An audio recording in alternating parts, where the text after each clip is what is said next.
मिश्रा जी, श्रीमती कल्पना मिश्रा जी का बुके देकर स्वागत कर रही है।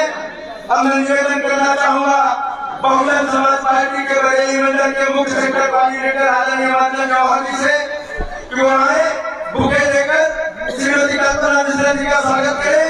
मैं निवेदन करूंगा आदरणीय मंडल संयोजक रामकुमार मौर्य जी से कि वो भी बुके देकर कल्पना मिश्रा जी का स्वागत करें। भाई हरिराम कश्यप जी श्रीमती कल्पना मिश्रा जी का बुके देकर स्वागत करें। निवेदन करूंगा बरेली मंडल के मुख्य sector coordinator doctor Radheshyam Bharti ji से कि वो भी श्रीमती कल्पना मिश्रा जी का बुके देकर स्वागत करें। मैं निवेदन करना चाहूंगा भाई राजेश्वर सिंह जी से हमारे जलालाबाद के जिला पंचायत के सदस्य और बहुजन समाज पार्टी की उस विधानसभा को तैयार कर रहे आदरणीय अनिरुद्ध यादव उर्फ दीपक जी वो श्रीमती कल्पना मिश्रा जी को राधा और कृष्ण जी की मूर्ति देकर सम्मानित कर रहे हैं। बहनों से निवेदन है जोरदार तालियां बजाकर स्वागत करें। कल्पना मिश्रा जी संघर्ष करो, दीपक भैया संघर्ष करो, कल्पना मिश्रा जी संघर्ष करो, कल्पना मिश्रा जी संघर्ष करो।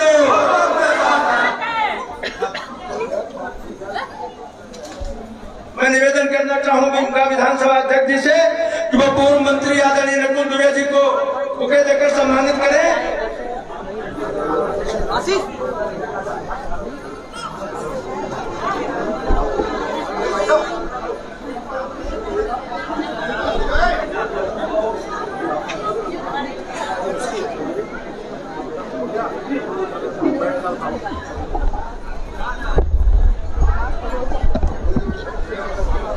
मैं सर्वेश चंद्र मिश्रा धानु एडवोकेट जी से निवेदन करना चाहूंगा कि वो उत्तर प्रदेश सरकार में मंत्री रहे और बहुत ब्राह्मण समाज की चर्चित हस्ती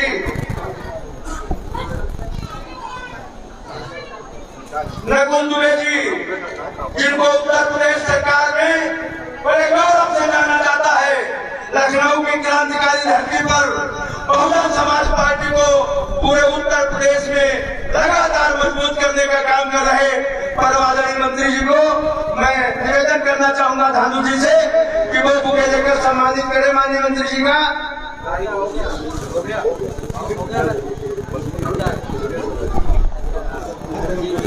मैं धानु जी से निवेदन करूंगा कि पूर्व मंत्री विजय मिश्रा जी को बुके देकर सम्मानित करें। ब्राह्मण समाज जिंदाबाद, ब्राह्मण समाज जिंदाबाद, ब्राह्मण समाज जिंदाबाद।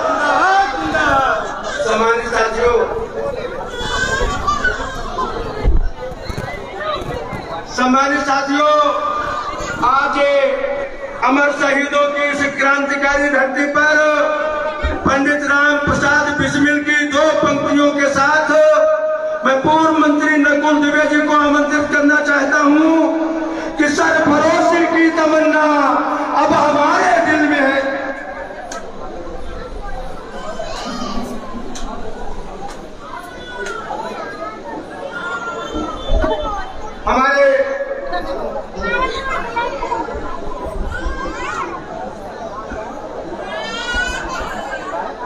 हमारे संगठन के लोग बहुजन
सारी बात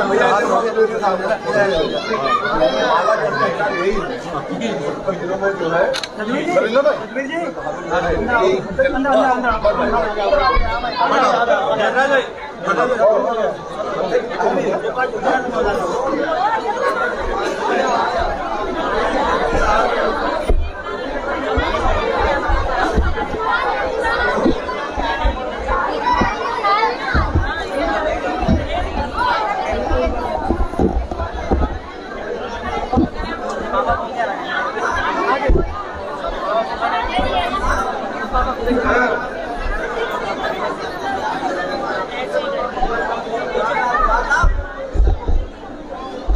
सम्मानित साथियों,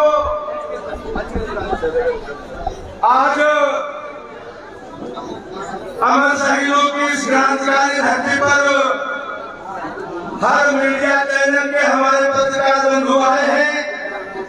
मैं इस ब्राह्मण समाज के सम्मेलन में सभी पत्रकार बंधुओं का बहुत बहुत स्वागत करता हूं, बहुत बहुत बधाई देता हूं कि आज ऐतिहासिक स्वागत श्रीमती कल्पना मिश्रा जी का इस अमर शहीदों की धरती पर हुआ है।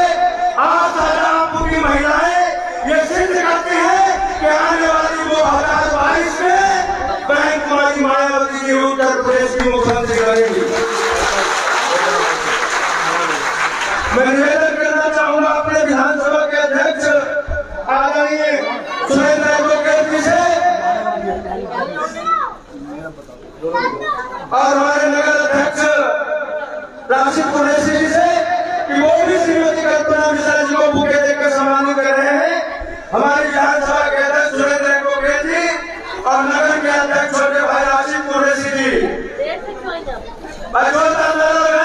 बीएसपी जिंदाबाद, बीएसपी जिंदाबाद। धन्यवाद साथियों। मैं दो पंक्तियों के साथ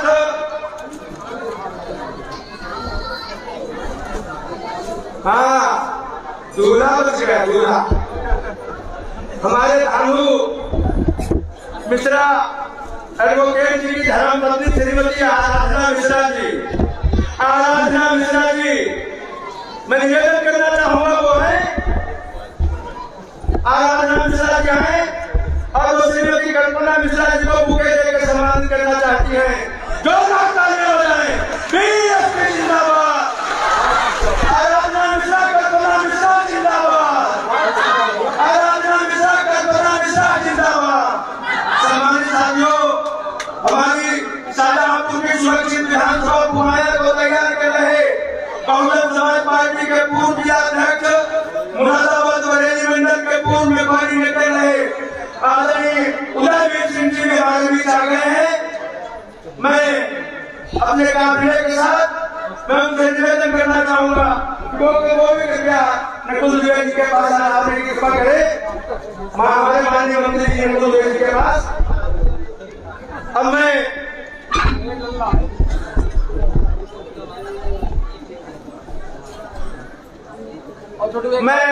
आराधना मिश्रा जी से एक और निवेदन करना चाहूंगा कि जो आज के इस ब्राह्मण सभा की अध्यक्षता कर रही आज महिला के प्रधानाचार्य आदरणीय रानी त्रिपाठी जी को बुके देकर सम्मानित करेंगी। आज के इस ब्राह्मण सम्मेलन की अध्यक्षता कर रही आदरणीय रानी त्रिपाठी जी, रानी त्रिपाठी जी को बुके देकर सम्मानित कर रही है हमारे सर्वेश मिश्रा धामू जी की पत्नी आराधना मिश्रा जी। सम्मानित साथियों, धन्यवाद। अब मैं निवेदन करना चाहूंगा दो पंक्तियां माननीय पूर्व मंत्री नकुल द्विवेदी के सम्मान में कहते हुए पंडित राम प्रसाद बिस्मिल की दो पंक्तियां कि सर भरोसे की तमन्ना, सर भरोसे की तमन्ना अब हमारे दिल में है, देखना है जोर कितना बात में कातिल में है, वक्त आने दे बता देंगे तुझे आसमां, अभी से मैं क्या बताऊं क्या हमारे दिल में है, क्या हमारे दिल में है। मैं बड़े आदर और सम्मान से आज के इस ब्राह्मण सम्मेलन में पधारे पूर्व मंत्री नकुल द्विवेदी जी को बड़े आदर और सम्मान से आमंत्रित करना चाहता हूँ। और माननीय बहन जी का हम सबको संदेश देने की कृपा करें। आप जोरदार तालियां बजाएं। बीएसपी जिंदाबाद, बीएसपी जिंदाबाद। बाबा साहब अमर रहे, माननीय काशीराम साहब अमर रहे। बहन कुमारी मायावती जी जिंदाबाद, बहन कुमारी मायावती जी जिंदाबाद, बहन कुमारी मायावती जी संघर्ष करो, बहन कुमारी मायावती जी संघर्ष करो। बड़े आदर और सम्मान से पूर्व मंत्री निवेदन करता हूँ कि हम सबको माननीय बहन जी का संदेश बताने की कृपा करें। आदरणीय पूर्व मंत्री जी।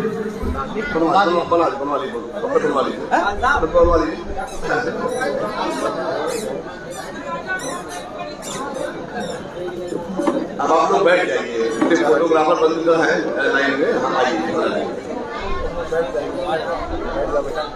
बच्चा बेटा सब बैठ जाओ। हाँ बैठो। हम लोग मंच को व्यवस्थित कर ले। जब बाई तरफ भी हमारे साथी स्थान है तो बैठे रहिए। आप भी थोड़ा राजू बैठ जाइए।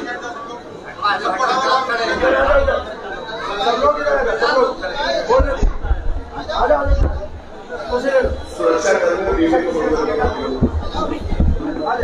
सर्वप्रथम भारतीय संविधान के रचयिता परम पूज्य बाबा साहब भीमराव अम्बेडकर एवं बहुजन समाज पार्टी के संस्थापक माननीय काशीराम साहब को श्रद्धांजलि अर्पित करते हुए आज शाहजहांपुर की इस ऐतिहासिक धरती पर हम सबके बीच में एक ऐसी शख्सियत मौजूद है, मुख्य अतिथि के रूप में आपके बीच में आई है, जिन्होंने एक को नहीं लगभग 20-25 साल से बहुजन समाज पार्टी के लिए रातों दिन एक करने का काम किया है और उसी का नतीजा है कि आज पूरे उत्तर प्रदेश में बहुजन समाज पार्टी के साथ आदरणीय बहन कुमारी मायावती के साथ पूरे उत्तर प्रदेश में ये संदेशा जाता है कि 2022 में अगर किसी की सरकार बन रही है आदरणीय बहन कुमारी मायावती।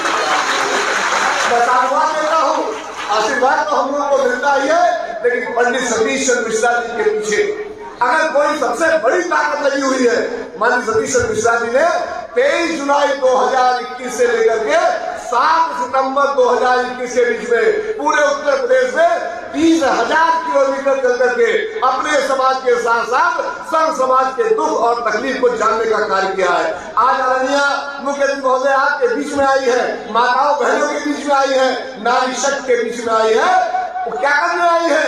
वो आज से आपका दुख दर्द बांटने आई है। शाहजहांपुर की वो बेटी जो ला कॉलेज की छात्रा है, उसके साथ क्या क्या घटनाएं हुई है आपको बताने की मुझे आवश्यकता नहीं है। किन लोगों ने घटनाएं कराई है ये भी मुझे बताने की आपको आवश्यकता नहीं है। लेकिन अब वो समय आ रहा है कि हमारी माताओं बहनों को अपने मान सम्मान के लिए, अपने समाज के मान सम्मान के लिए, अपने घर के पुरुषों, अपने बेटों, अपने भाइयों के मान सम्मान के लिए आप सब लोगों को यह उद्गार करना है, यह ललकार करना है। आदरणीय मुख्यमंत्री महोदय को यह आश्वासन दिलाना है कि बहन जी अगर आप आई है यहाँ पर, दीदी आप जो माता जी आप जो भी कहना चाहे, अगर आप यहाँ पर आई है तो हम लोग आपको विश्वास दिलाते हैं कि 2022 में हम लोग बहुजन समाज पार्टी के प्रत्याशी को जिता करके आदरणीय बहन कुमारी मायावती जी को उत्तर प्रदेश की सबसे बड़ी गद्दी पर बैठाने का काम करेंगे।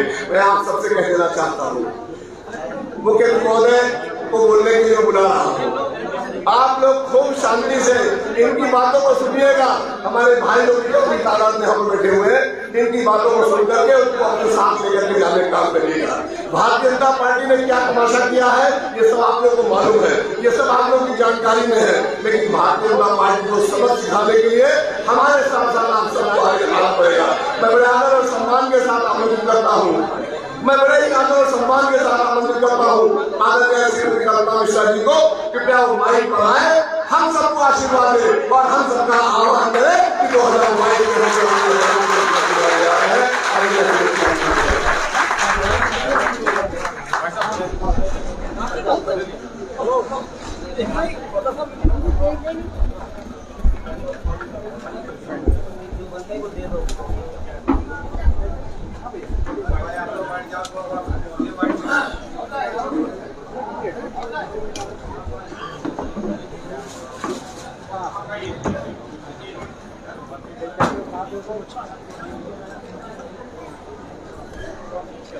सर्वजन मिटाए एवं सर्वजन सुखाए की विचारधारा को रखने वाली बहुजन समाज पार्टी और उसी की नीतियों को पर चलने वाली आज बहुजन समाज पार्टी के तत्वाधान में प्रबुद्ध वर्ग के सम्मान और सुरक्षा तथा तरक्की को लेकर प्रबुद्ध महिला विचार संगोष्ठी का आयोजन किया गया।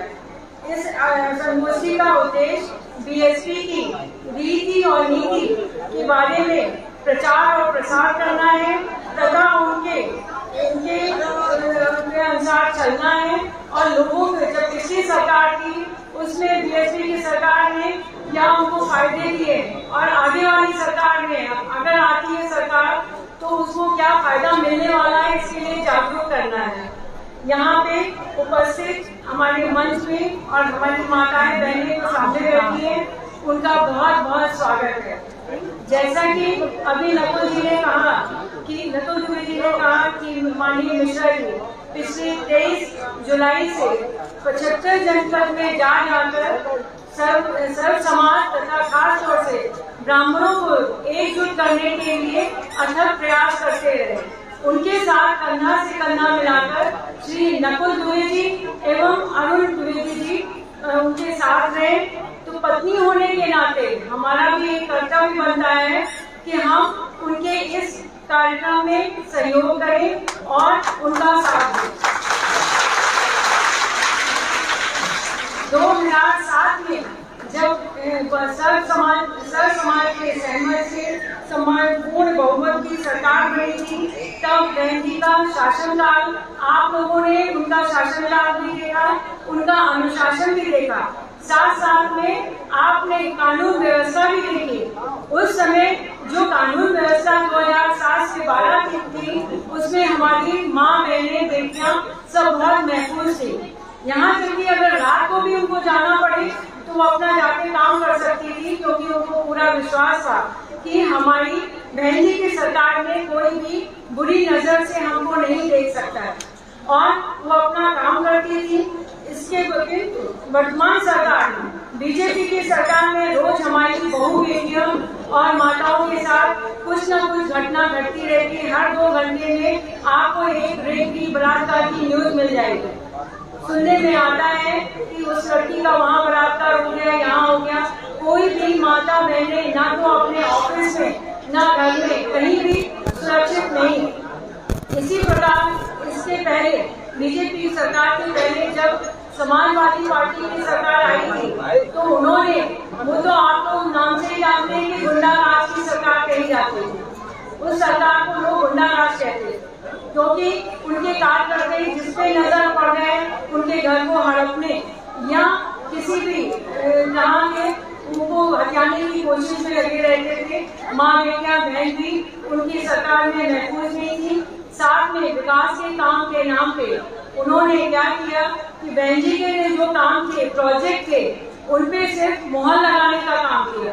जैसे कि मेट्रो है, आपका एक्सप्रेस वे और यहाँ पे लखनऊ में जनेश्वर मिश्रा पार्क जो कि माननीय कांशीराम के पार्क में बहुत बड़ा पार्क 250 गज में बना हुआ है। तो उसका सिर्फ आके उन्होंने क्या किया कि नाम चेंज कर दिया। आज शायद जनेश्वर मिश्रा जी जिंदा होते तो वो भी इसको अपना अपमान समझते ना कि सम्मान समझते। यहाँ तक वहाँ के जो स्टेडियम था जिसका कि माननीय बहन जी ने 2012 के अंदर ही भूमि आवंटन से लेके उसका बजट तथा डीपीआर सभी तय कर दिया था मेट्रो का और स्टेडियम का भी, उसका बनाने का और उसका नाम देने का काम समाजवादी पार्टी ने किया। 2003 में समाजवादी पार्टी की सरकार ने सवर्णों की नौकरियों पे रोक लगा दी। वो काम 2007 में बहन जी ने आकर वो रोक हटाई और हटा के 23 लाख नौजवानों को और महिलाओं को सबको मिला के उन्होंने रोजगार देने का काम किया। उसमें जो प्रमुख हैं 1,07,000 सफाई कर्मियों को नौकरियां दी गई, 1,70,000 सहायक अध्यापकों को नौकरियां दी गई। साथ ही साथ जो 2.5 लाख पुलिस की भर्तियां हुई हैं वो उसमें प्रमुख हैं। जो कि बहन जी ने आके उसमें अपना काम किया। आजकल जो वर्तमान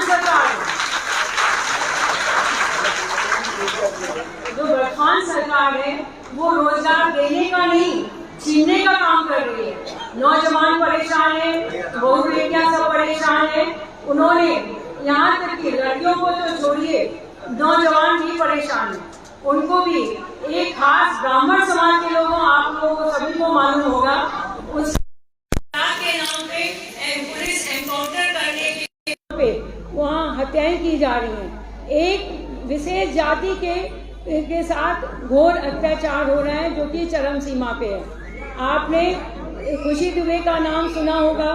खुशी दुबे जो कि शादी होके आई थी, महज 3 दिन बाद उसको अरेस्ट कर लिया गया कि ये अपराधी है, और नाबालिग लड़की की जमानत 1.5 साल हो गया है, अभी तक नहीं होने दे रहे हैं। साथ में उसकी नौकरानी, जिसके पति को तो मार दिया गया, लेकिन वो 2 बच्चों के साथ जेल में रहने को मजबूर है। इस तरह की संवेदनहीन सरकार है। और तो और यहाँ पे जो लड़के लोग थे उनको भी उन्होंने किसी को बख्शा नहीं है। लखनऊ का ही किस्सा है, वो बेचारा अपने माँ बाप के लिए, एक यंग जवान माँ बाप को देखने, कोरोना से पीड़ित माँ बाप को देखने आया था, उसकी गाड़ी रोक के उसको ले गए और कैंट एरिया में जाके उसका एनकाउंटर कर दिया। तो इस तरह की अराजकता आजकल देश में फैली हुई है, प्रदेश में फैली हुई है। तो हम आपसे यही पूछना चाहेंगे कि आप लोग के बच्चे ऐसी सरकार में सुरक्षित हैं और महिलाएं सुरक्षित हैं। तो इसलिए हम आपसे अपील करना चाहेंगे कि आप बहन जी के हाथों को मजबूत करिए और उनको लाने का काम करिए कि जो 2022 में उनकी सरकार बनवाइए। हम तो ये कहते हैं कि अपराधी अगर कोई है, आप उसको पकड़िए, जेल में डालिए, नियमानुसार उसके ऊपर मुकदमा चलाया जाए। मुकदमा चलाने के बाद अगर वो अपराधी है तो दंड वही दे देगी, न्यायालय भी सजा दे देगी। यहाँ इसी तरह जिन लोगों का एनकाउंटर हुआ है, उनके माँ बाप बहनों को कोई पूछने वाला नहीं, उनकी कोई थाने में सुनवाई नहीं हो रही है और वो लोग बिल्कुल बुरी तरह से परेशान हो गए। हाथरस का केस आपने सुना होगा, दलित महिला के साथ बलात्कार हुआ, उसकी हालत खराब होने पे उसको एडमिट कराया गया। जब दिल्ली के अस्पताल में उसकी डेथ हो जाती है तो पुलिस के अंडर उसको लाके उसके परिजनों को दिखाया नहीं गया और पेट्रोल डाल के एंथेस्टी तक कर दी गई। इसी तरह के केस उन्नाव और महोबा के भी सामने आते हैं। इतनी बर्बरता पूर्वक सबको मारा जा रहा है, चाहे वो नौजवान हो, चाहे वो लड़कियां हो, चाहे वो महिला हो, किसी को भी नहीं छोड़ा जा रहा।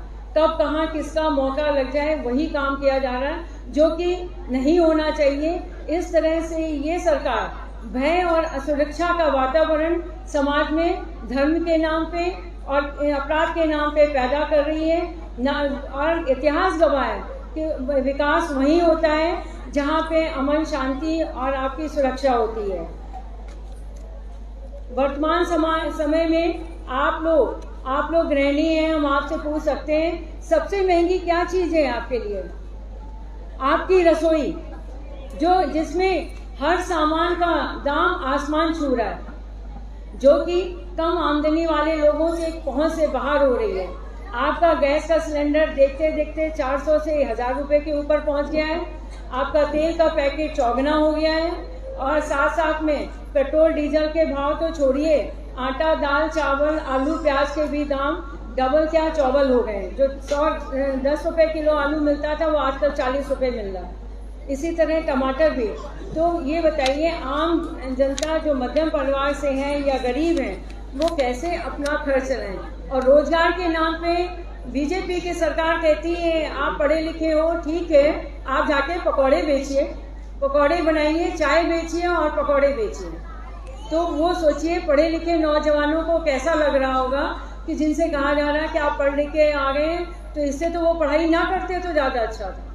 यही चीज़ बहन जी की सरकार ने, उन्होंने सबसे ज़्यादा शिक्षा पे जोर दिया कि हमारे देश के नौजवान, लड़कियां, महिलाएं कोई अशिक्षित ना रहें। उसके लिए उन्होंने काफ़ी कार्यक्रम चलाए।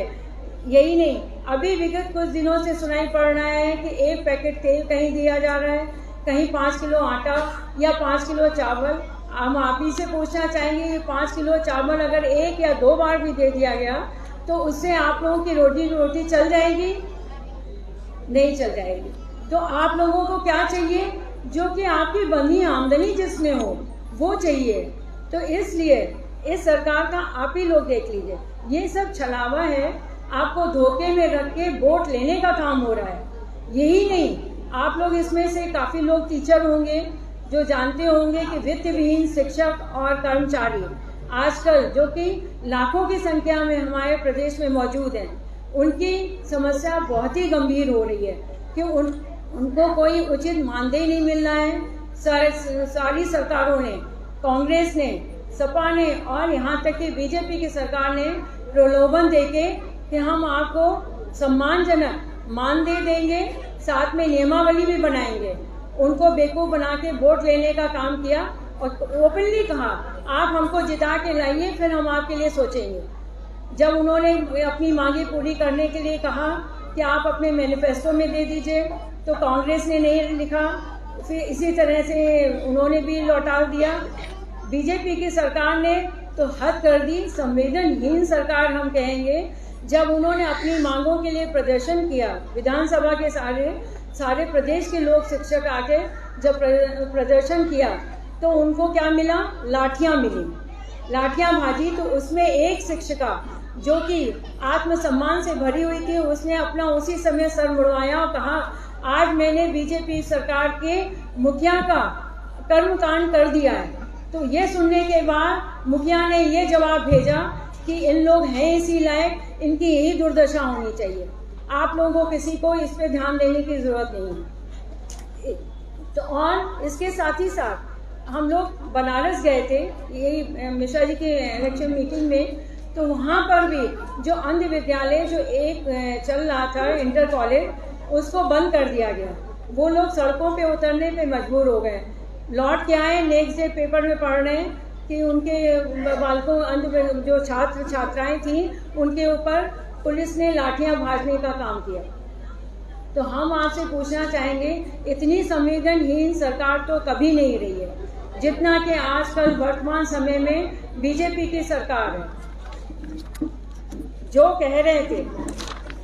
कहते थे देश का उत्थान करेंगे, कभी मिटने नहीं देंगे, आज उसी देश में सरकारी संपत्तियों का निजीकरण हो रहा है और अपने मित्र उद्योगपतियों के हाथ में वो लीज पे सारी संपत्तियां दी जा रही हैं। जैसे आपके LIC, जिसमें आप लोगों को बहुत भरोसा रहता है, रेलवे, आपका रेलवे, LIC, एयरपोर्ट, बंदरगाह, सभी चीज़ें निजीकरण के हाथों में दे दी गई हैं और लीज पे उनको देने, अब वो अपने मनमाने तरीके से उसको चलाने का काम कर रहे हैं।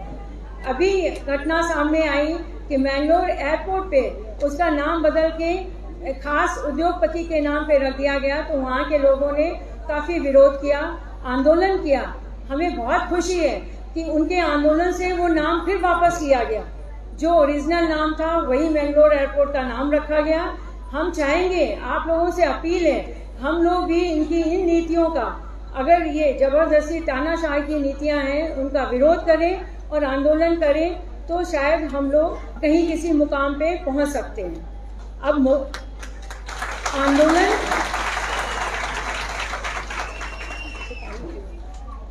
आंदोलन और विरोध का अपना अपना तरीका होता है। या तो आप खड़े होकर लाठियां खाइए, कहिए हम आंदोलन कर रहे हैं, या आप उस सरकार को ही पलट दीजिए, उसका बदल के जो हमारे सुचारू रूप से सरकार चलाए हम उसको क्यों नहीं लाएं। इससे अगर आप सहमत हो तो सभी लोग हाथ उठा दीजिए। इसलिए हम आपको ये सब इसीलिए बता रहे हैं कि अभी क्या हो रहा है और बहन जी की सरकार में क्या क्या हुआ था। सरकारी नौकरी लोगों को विश्वास जगाती है कि हमारी हमारी बहनें या हमारी लड़की सुरक्षित रहेगी अगर हम सरकारी लड़के को ढूंढ के लाएंगे, उसका भविष्य सुरक्षित होगा। लेकिन आप ही लोग बताइए, जब सरकारी विभाग ही नहीं है तो सरकारी नौकरियों का कोई सवाल ही नहीं उठता है। और जो प्राइवेट कंपनियां हैं वो भी इनकी नीतियों के कारण बंद होने के कगार पे आ गई हैं। उस पे बंद होने तो वहाँ भी रोजगार के चांस आपके खत्म हो रहे हैं। इसलिए ये केवल समाज में धर्म के नाम पर भय और असुरक्षा प्रदान कर रहे हैं कि ना कि नौकरियां। किसी को कोई सुरक्षा नहीं प्रदान की जा रही है। इनकी कथनी और करनी में बहुत फर्क है। आपने रामलला के मंदिर को ही देख लीजिए, जिसका जजमेंट 2 साल पहले, अभी नवंबर में ही आया था, 2 साल पहले, अभी तक वहाँ पे ईंट पूजन हुआ है, ना भूमि पूजन हुआ, ना नींव पूजन। अभी भी 2 साल से रामलला हमारे टेंट में ही बैठे हुए हैं। तो जब वो पूरी पावर होने के साथ सेंट्रल में और यहाँ आपके केंद्रीय में और प्रदेश में पूरी पावर के साथ हैं, लेकिन नहीं, उनको तो वोट के नाम पर धोखा, रामलला के नाम पे वो वोट मांगेंगे और फिर उसको ऐसे ही छोड़ देंगे। इसमें जबकि मिश्रा जी अयोध्या गए हुए थे तो लोगों को बड़ा ताज्जुब हुआ। ऐसा लग रहा था बात करने पे कि लोग समझते हैं कि बीजेपी सरकार की धरोहर अयोध्या है, वहाँ कोई जा नहीं सकता, कोई आ नहीं सकता, वो जैसा चाहे वैसा कर सकते हैं। नहीं जी, हमारे प्रदेश के मुखिया भी पहुँचे थे सर्वे करने कि क्या रहा, कैसा रहा।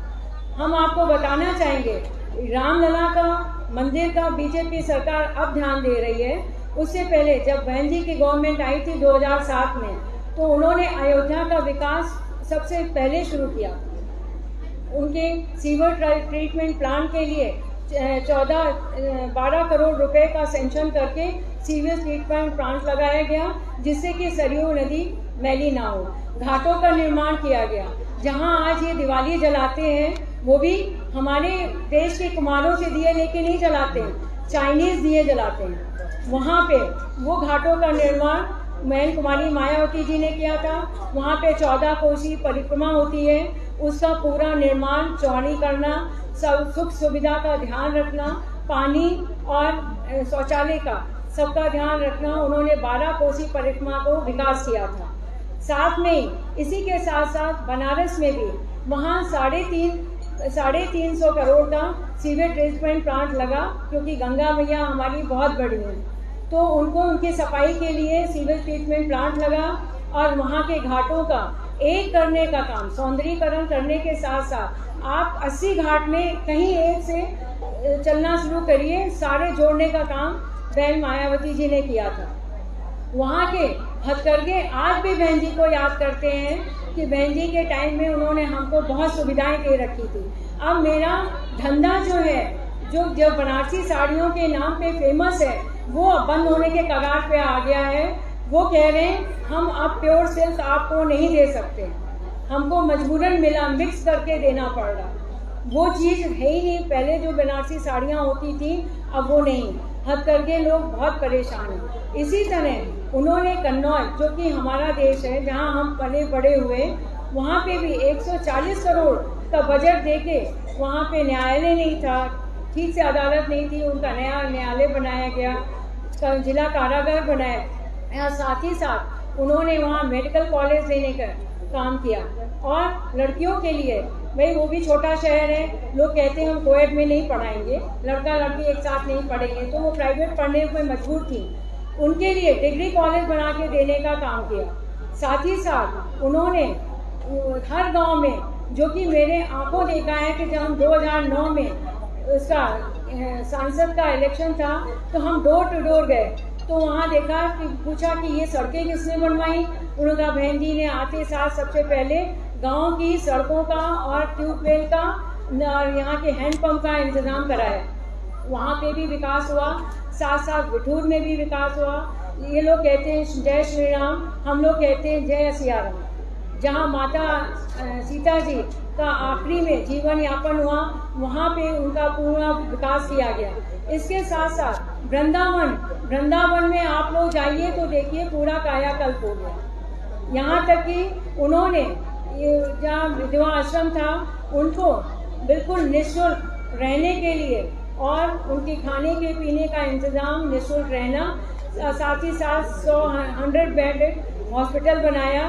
वहाँ लोगों को दिक्कत होती थी, तो उन्होंने बस स्टॉप बनाया कि बहुत दूर जाके बस पकड़ना पड़ता था, मथुरा और उसमें बहुत डिस्टेंस था, तो फ्लाईओवर बनाया रेलवे लाइन के ऊपर। और वहाँ पे तो 84 कोस की परिक्रमा होती है। वहाँ पे ये परिक्रमा स्थल लोगों ने कहा हम कच्चे में चलना चाहते हैं, तो पक्का कच्चा दोनों बनाया गया। साथ ही साथ उनके पानी पीने की सुविधा और बैठने के लिए बेंच, सारी सुविधाएं उपलब्ध कराई गई। ये हमको इसीलिए खास तौर से यार पता है क्योंकि हमारे पति जो श्री सतीश चंद्र मिश्रा जी हैं, बहन जी ने इसकी जिम्मेदारी मिश्रा जी के ऊपर डाली थी और उन्होंने इसको पूरा कराने का काम किया था। साथ ही साथ इसके साथ ही साथ उन्होंने वृंदावन के साथ, अब ये तो धार्मिक स्थल की बात कर रहे हैं, उन्होंने यहाँ पे बिजनेस हो सके, अच्छा इंफ्रास्ट्रक्चर लोग ला सके, IT सेल आ सके, इसके लिए 6000 मेगावाट की बिजली सिर्फ थी, उसको 13000 मेगावाट करने का काम किया। और नोएडा का बिल्कुल कायाकल्प कर दिया, जिससे कि लोगों को, बाहर के लोगों की कंपनियों को वहाँ आके इन्वेस्ट करने में कोई परेशानी ना हो। उन्होंने बड़े बड़े फ्लाईओवर्स दिए, वहाँ पे कॉलेज दिए, डिग्री कॉलेज दिए, माननीय काशीराम योजनाएं बहुत चलाई। आपको हम बताते हुए हमको काफ़ी हर्ष हो रहा है कि बहन जी के अंदर शिक्षा को लेके बहुत ज़्यादा है। उनको लगता है हम शिक्षा का विकास करें तो हमारे सारे विकास हो जाएंगे। इसके लिए उन्होंने अपने 5 साल के कार्यकाल में 7 मेडिकल कॉलेज दिए, 5,500 प्राइमरी स्कूल दिए, साथ ही साथ 200 डिग्री कॉलेज दिए, 200 लड़कियों के दिए, और यही नहीं, पैरामेडिकल कॉलेज, साथ में उन्हें 100 से ज़्यादा ITI कॉलेज दिए। साथ ही साथ उन्होंने इसका कॉलेज देने का काम किया, जो कि आपके पैरामेडिकल के साथ साथ जो ITI के होते हैं, उसमें उन्होंने सबको काम मिले, रोजगार मिले, इसका पूरा ध्यान रखा। और उन्होंने 23 जिले बनाए। अगर आप खुद सोच सकते हैं 23 जिले बनाने का मतलब कि पूरा सर्वांगीण विकास करना, उसके हिसाब से पूरा करना, और उन्होंने ये करके अपने 5 साल में दिखाया था। लखनऊ में उन्होंने वहाँ पर से घूमने की इमामबाड़ा और भूल भुलैया जगह थी, उसको बदल के चौड़ी सड़कों का निर्माण किया, स्मारक दिए, सभी को दिया। साथ ही साथ उन्होंने विश्व स्तरीय विकलांग यूनिवर्सिटी, जो कि डॉक्टर शकुंतला मिश्रा विकलांग यूनिवर्सिटी है, जो कि विश्व में ऐसी कहीं यूनिवर्सिटी नहीं है जिसमें कि 50% लोग जनरल कैटेगरी के हैं और 50% लोग वहाँ पर विकलांग लोग पढ़ते हैं। इसका एग्जाम्पल आपने KVC में हिमानी बुंदेला को अगर देखा है तो उसने खुद अपने आप बताया कि हमको कितनी हेल्प मिलती है, जो 50% है। बहुत इंटेलिजेंट लड़की है, उसको तो क्लास 11वीं में आंखें चली गई एक्सीडेंट में। उसके बाद वो बहुत परेशान हो गई थी। जब उसको ये पता लगा कि ऐसी कोई यूनिवर्सिटी है तो उसने उसे टॉप किया आकर। यही नहीं, लड़कियों के लिए उन्होंने एक RML जो नेशनल कॉलेज वहाँ पे, उसका ऑडिटोरियम बनाया, जो कि एशिया में सबसे बड़ा है, जहाँ 1000 की स्ट्रेंथ के लोग बैठ सकते हैं। इसके साथ ही साथ उन्होंने 2009 15 जनवरी को अपनी लड़कियों के प्रोत्साहन के लिए कि जिससे भ्रूण हत्या न की जाए, लड़कियां अपने पैरों पे खड़ी हो सकें, तो एक मुश्त, जब वो लड़की 18 साल की होगी तो एक मुश्त 1 लाख रुपए उसको मिलेगा। उसकी पूरी व्यवस्था की गई। गरीब सवर्णों को भी भूमि आवंटन दिया गया। साथ ही साथ जो आश्रित बेटी और माँ है, अगर उनके पिता की डेथ हो जाती है तो उसमें प्रॉपर्टी में और कृषि भूमि में सभी में उनको अधिकार मिले, इसका भी ध्यान रखा गया और कानून बनाया गया था। सरकारी सवर्णों की सरकारी नौकरियों पे रोक रही थी, उसको हटाया, और जो 2007 में संविदा पे काम कर रहे थे उनको रेगुलर करने का काम किया। साथ ही साथ जो सरकारी वकील थे उनकी भी फीस को दोगुना करने का काम उस समय किया गया था। लखनऊ में 80 महिला पंचायत प्रतिनिधियों के ठहरने के लिए उन्होंने 2.19 करोड़ रुपए की लागत से छात्रावास का निर्माण किया, जिससे उनको इधर उधर भटकना न पड़े। ग्रामीण महिलाओं के लिए 24.17 करोड़ रुपए की लागत से 2500 महिला शौचालय बनाए गए का निर्माण किया गया। साथ ही साथ चाहे वो लड़कियों का कॉलेज हो चाहे लड़कों का, सभी स्कूलों में और सभी कॉलेज में शौचालय बनाने का काम उस समय किया गया था। मान्यवर कांचीराम अंतर्राष्ट्रीय खेल पुरस्कार के अंतर्गत पुरुष खिलाड़ियों के साथ साथ जो हमारे उत्तर प्रदेश की जैसे आरपी सिंह, पीयूष गोयल, तन्मय श्रीवास्तव, अब्दुल्ला आद को जो अवार्ड दिए गए, उसके साथ साथ हमारी बहन मायावती जी ने चीन में आयोजित एशियन गेम 2010 में उत्तर प्रदेश की खिलाड़ी में श्रीमती सुधा सिंह और सुकन्या मिश्रा को भी एथलेटिक्स का पुरस्कार से नवाजने का काम कुमारी बहन मायावती जी ने किया था। जिला स्तरीय पुरुष महिलाओं चिकित्सालयों में और सामुदायिक केंद्रों पर 24 घंटे उनका उपलब्ध हो सके, सेवाएं उपलब्ध हो सके, उसके लिए उन्होंने टीम बनाई और साथ में प्राथमिक स्वास्थ्य केंद्रों पे 3 स्टाफ नर्सों का तैनाती की गई। आंगनबाड़ी महिलाओं को कोई दिक्कत ना हो इसलिए उनके लिए आने जाने की असुविधा न, उनके लिए स्वास्थ्य केंद्रों की स्थापना की गई। साथ ही साथ सड़क और पुलिया का निर्माण किया गया। मथुरा वृंदावन में हम आपको बता ही चुके हैं कि जो आश्रित महिलाएं हैं, विधवाएं हैं, उनके लिए पूरा ध्यान रखा गया था। साथ में नक्सलवाद को खत्म करने के लिए बहन मायावती जी ने अपने शासनकाल में शेड्यूल ट्राइब अनुसूचित जनजाति के लोगों को निःशुल्क भूमि प्राप्त कराई थी, जिससे कि वो लोग रोजगार कर सके और नक्सलवाद का खात्मा हो सके। उत्तर प्रदेश में गरीबी की रेखा के नीचे रहने वाले ऐसे करोड़ों गरीब पात्र लोग हैं जिन्हें अभी तक अंत्योदय एवं बीपीएल कार्ड धारकों को दी जाने वाली खाद्यान्न योजना, वृद्धावस्था पेंशन, विधवा पेंशन और विकलांग पेंशन योजनाओं का लाभ मुहैया नहीं हो पा रहा था। ऐसे लोगों के लिए उन्होंने उत्तर प्रदेश मुख्यमंत्री महामाया गरीब आर्थिक मदद योजना बनाई, जिसका शुभारंभ 15 जनवरी 2010 में हुआ।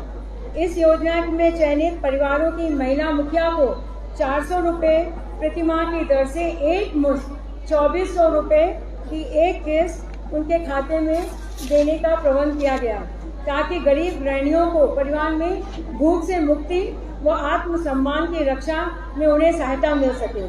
सावित्रीबाई फुले बालिका शिक्षा मदद योजना, इस योजना के अंतर्गत छात्राओं को 15,000 रुपये की प्रोत्साहन राशि एवं विद्यालय आने जाने के लिए साइकिलों को देना और 11 उत्तीर्ण छात्राओं को 12 में प्रवेश लेने पर 10,000 रुपये की द्वितीय किस्त देने का इंतजाम किया गया था। इसमें लाखों में छात्राएं लाभान्वित हुई हैं। महामाया गरीब बालिका आशीर्वाद योजना, बालिकों के सापेक्ष बालिकाओं के घटते अनुपात, भ्रूण हत्या रोकने और बालिकाओं को आत्मनिर्भर बनाने के उद्देश्य से दिनांक 15 जनवरी 2009 से ये योजना आरंभ की गई। इसके अंतर्गत गरीबी रेखा के नीचे जीवन यापन करने वाले परिवारों की बालिका का जन्म होने पर एक मुश्त 18 साल की होने पर एक मुश्त 1 लाख रुपए देने का भी प्रबंध किया गया था। गन्ना विकास के नियमों को संशोधन करके उस समय फसलों का जो भी दाम था उसको दुगना करने का काम माननीय बहन जी ने किया था।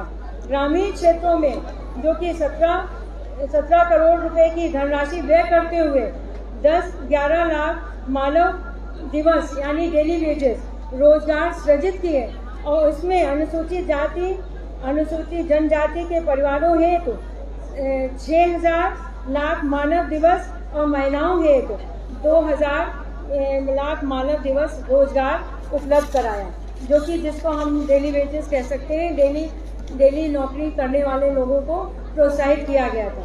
प्रदेश में लखनऊ में गरीबी रेखा के नीचे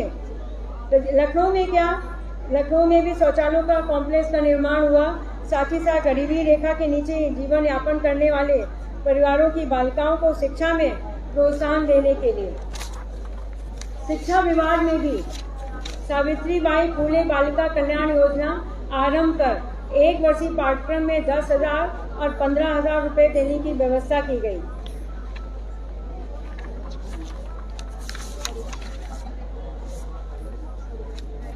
महंगाई की मार जो आप लोग देख ही रहे हैं। आपने देखा कि कोरोना काल में कितने लोगों के घर से उनके परिवारजन और आत्मजन लोग चले गए। उनका हम आपसे कहना चाहेंगे कि पहली लहर जो आई थी वो तो अप्रत्याशित थी, लोग उसके लिए तैयार नहीं थे। लेकिन जब दूसरी लहर आने का आशंका थी, लेकिन इस बीजेपी की गवर्नमेंट ने कोई उचित इंतजाम नहीं किया। ऑक्सीजन की कमी से लाखों लोग मर गए, प्रदेश में ही जाने कितने लोग मर गए, और बाकी देश की तो हम बात क्या करें। ऑक्सीजन की इतनी कमी हो गई थी कि लोगों कोई उचित इंतजाम न होने के कारण जो महंगाई के लोग, एक तो उनके रोजगार खत्म हो गए, धंधे चौपट हो गए, ऊपर से इतनी महंगाई बढ़ गई, वो उसकी डबल मार खा गए। कोरोना के टाइम में भी उनका ध्यान नहीं रखा गया। बहन जी ने अपने उसमें शासनकाल में लड़कियों के लिए, जो किशोरी लड़कियां हैं, उनके लिए 12 या 13 साल के होने पे उनको आयरन की टैबलेट और साथ में फोलिक एसिड देने का मुफ्त में इंतजाम किया गया था, और किशोरी के लिए मेंस्ट्रुअल हाइजीन का भी व्यवस्था की गई। गरीबी रेखा बीपीएल परिवार की महिलाओं को सुरक्षित एवं संस्कारक प्रसव सुविधाएं उपलब्ध कराने के लिए गर्भवती महिलाओं हेतु सौभाग्यवती सुरक्षित मातृत्व योजना का शुभारंभ किया गया। 2010-11 में 54 जिले के 116 निजी नर्सिंग होम में योजना संचालित है। जननी सुरक्षा योजना के अंतर्गत 2010 और 11 में 23.40 लाख महिलाओं को लाभ मिला है। गर्भवती महिलाओं के सुरक्षित मातृत्व हेतु गर्भावस्था से ही पंजीकरण कराना, सुरक्षित प्रसव कराना, बच्चों का टीकाकरण बिल्कुल मुफ्त ये योजना की व्यवस्था की गई थी। उनको जच्चा बच्चा अभियान एवं विलेज हेल्थ न्यूट्रिशन डे इसी साल से आरंभ किया गया।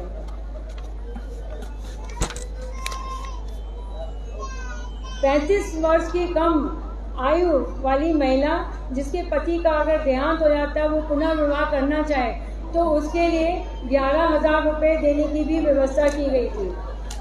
2007-8 में 62 लाख रुपए तथा 2008-9 में 40 लाख रुपए और 9-10 में 36 लाख रुपए से 2010-11 में फरवरी में 31 लाख रुपए तक का व्यय किया गया।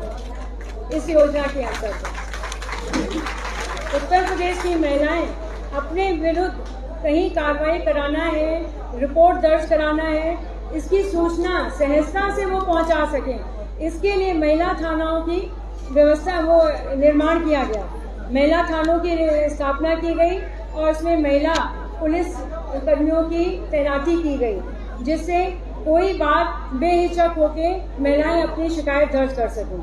इसके अलावा महिला हेल्पलाइन की व्यवस्था, पारिवारिक परामर्श केंद्र का संचालन और प्रदेश स्तर पर महिला सहायता प्रकोष्ठ की स्थापना आदि ऐसे कुछ कदम हैं जो कि महिलाओं को सुपरिणाम महिलाओं के लिए डाले जाते थे। उस समय 2007 से 12 के बीच में महिला आयोग में भी महिलाओं की बहुत सुनवाई हुई और केस भी निरस्त किए गए। टालने का कोई काम बहन जी की गवर्नमेंट में पॉसिबल नहीं है। 7 सितंबर 2021 को बहन मायावती जी ने मन से अपील की है।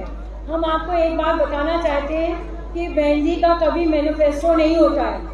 वो जो मन से कहती हैं उनकी कथनी करने में कोई फर्क नहीं होता है। वो वही आप उनका मैनिफेस्टो जानिए, जो वो कहती हैं उसी के घोषणा कर देती हैं, वही उनके अलग से कोई मैनिफेस्टो जारी नहीं करती हैं। उन्होंने अपील की कि सर्वजन हिताय सर्वजन सुखाय की नीति पे चलकर खासतौर ब्राह्मण के साथ अपर कास्ट और दलितों के कल्याण व हितों, मान सम्मान, सुरक्षा और तरक्की, रोजी रोटी आदि का पूरा ध्यान रखा जाएगा और खास तौर से महिलाओं की रोजी रोटी और सुरक्षा का ध्यान भी रखा जाएगा। किसी भी सरकार में किसानों का ध्यान नहीं रखा गया। बहुजन समाज पार्टी की सरकार ने ही गन्ने का मूल्य दोगुना कर दिया था। अब जब यूपी में बहुजन समाज पार्टी की 2022 में सरकार आएगी तो उनकी फसल का उचित मूल्य भी दिया जाएगा। साथ ही साथ केंद्र सरकार द्वारा जो किसानों पे जबरन थोपे गए काले कानून हैं, बहन जी ने मन से ये ऐलान किया कि उनको वो बिल्कुल लागू नहीं होने देंगे। किसान अपनी फसलों को उचित मूल्य पे बेच सकेगा, अपनी फसल का वो खुद ही हकदार होगा। 2022 में बहुजन समाज पार्टी की सरकार बनने पर वित्त विहीन शिक्षक कर्मचारी के लिए भी तुरंत आयोग का गठन करके उनको राहत देने का काम किया जाएगा। इसी तरह बहन मायावती जी ने मन से ये भी कहा कि जो आज भारतीय जनता पार्टी की सरकार संस्कृत विद्यालयों को उचित मानदेय नहीं दे रही है तो वो बंद होने के कगार पे हैं। यानी 50% तो बंद हो ही गए, बाकी भी बंद होने के कगार पे।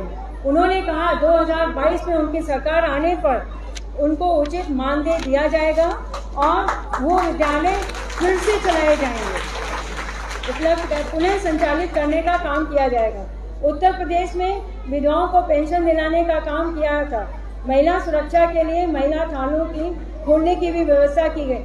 उन पे भी उन्होंने कह रखा था सभी थानों में सभी जगह अगर किसी महिला की कोई फरियाद है उसको तुरंत अटेंड किया जाए, तुरंत रिपोर्ट लिखी जाए। आज बीजेपी की गवर्नमेंट में तो ये कहीं संभव है नहीं, कहीं नहीं दिखता है कि थानों में कोई किसी की सुनवाई हो रही है। ये सब मैं आपको इसलिए बता रही हूँ कि आपके मन में कोई भ्रम हो तो वो दूर हो सके। आप सभी लोग घर से निकले, बहुजन समाज पार्टी के नीले झंडे के तले आप लोग इकट्ठा हो, अपनी नारी महिला शक्ति सशक्तिकरण करें और अपने साथ अपने सशक्तिकरण करने के लिए आपको एकजुट होना पड़ेगा, जिससे कि बहन जी के हाथ मजबूत करें। बहन जी के लिए तो करेंगे, आप अपने लोगों के लिए भी करेंगे, जिससे आपके बच्चे, आप लोग सभी लोग सुरक्षित रहें और आपके देश के साथ साथ आपका भी विकास हो सके। इसलिए बहन जी के हाथ को मजबूत करना बहुत आवश्यक है। बहन जी ने कभी कोई मैनिफेस्टो तो जारी किया नहीं है। अंत में आपसे मैं कहना चाहूंगी कि आप लोग सभी बहन जी की ताकत बने और 2022 में उनको जिता के 5वीं बार मुख्यमंत्री बनाने का कार्य करें। इन्हीं शब्दों के साथ हम अपनी वाणी को विराम देते हैं। जय भीम, जय भारत, जय परशुराम।